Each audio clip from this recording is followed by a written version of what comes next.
But I did the audiobook, and I want to announce that I'm number one on the Amazon list for co-parenting and family relationships, that genre in the book category. Round of applause to that. Already number one. Y'all got to make sure you go get this book. It's so important. I see so many toxic relationships, marriages, everything is all weird now. No one want to get married. No one want to have kids because all of the drama around it.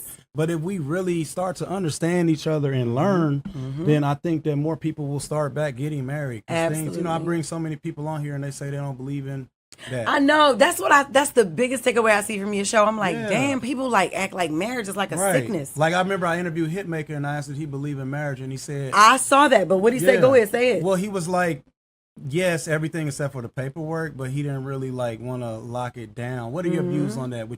Do you believe in the paperwork too, like the real marriage, or listen? I believe if it's your person and it's somebody that you trust and that you love and you got to know wholeheartedly and you trust that person with everything and it makes sense.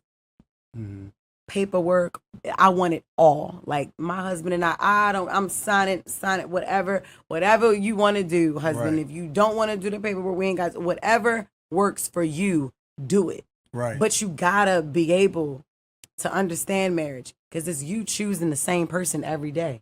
Now that's scary for some people. Maybe Hitmaker's just not ready to do that. Yeah. Maybe he hasn't met that one or worked through. Maybe he has trauma. Maybe he has baggage that he hasn't even worked through to even give himself fully to somebody. A lot of people gotta get to know themselves too. But that's true what you said.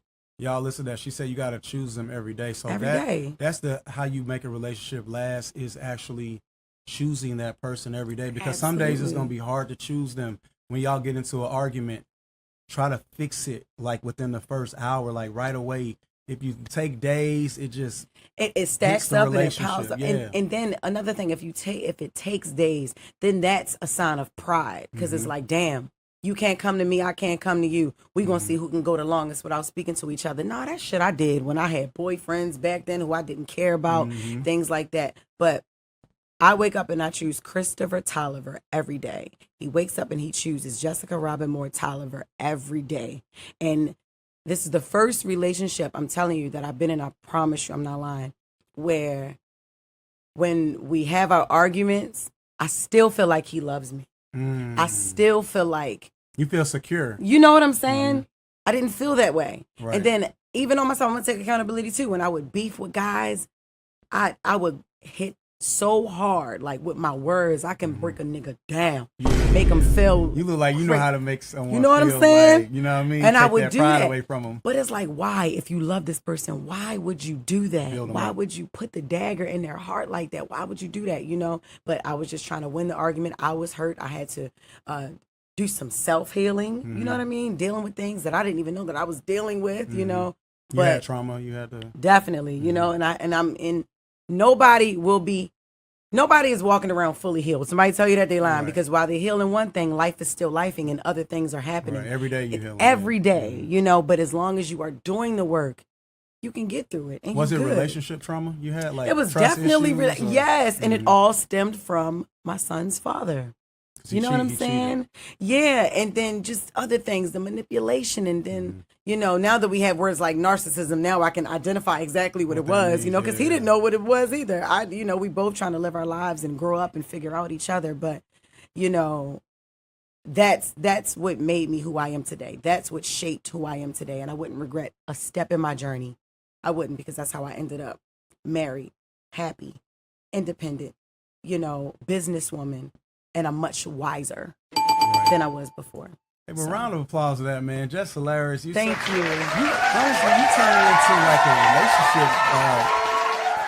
relationship guru now. You like the female Steve Harvey now. You got to do a whole like movie and series. That's like the think whole like a point. Man, but except for like relationships and motherhood. That's and, right. Like, you better manifest it for me, man. At you this know point, you my you guy. the Steve Harvey right here. But that's the whole point. That's why I'm saying this book is not only for parents. That's why I said I want you to read it, because it's basically about relationships and how you assess them and how you get to navigate those issues and adversities, toxicity, dysfunction, all of that. It's a way to get through it. Right. So it's about relationships, but the base is co-parent. Till death do we parent? Because parenting is a life sentence, so you better be ready when you shoot somebody club up and get them pregnant. Right, it's a life sentence.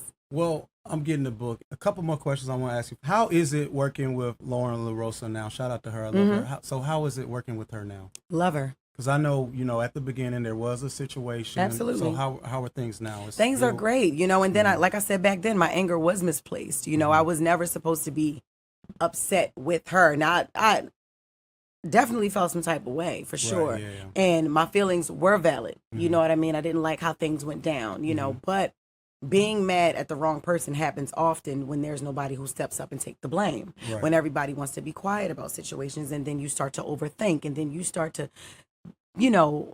create scenarios in your mind, and I thought that they were trying to move me out and replace me without telling me. And I'm like, yo, I was just really upset, and so naturally it's going to be a face off between her and I, Right. But once we worked through that, we had that big blow up on air. Her and I went to dinner with Angie Martinez, and she helped soothe that, she helped like smooth that path. Like, no, Angie, that radio y'all, listen, queen, everything, and I love that. So she was able, she was able to, she helped bridge that gap.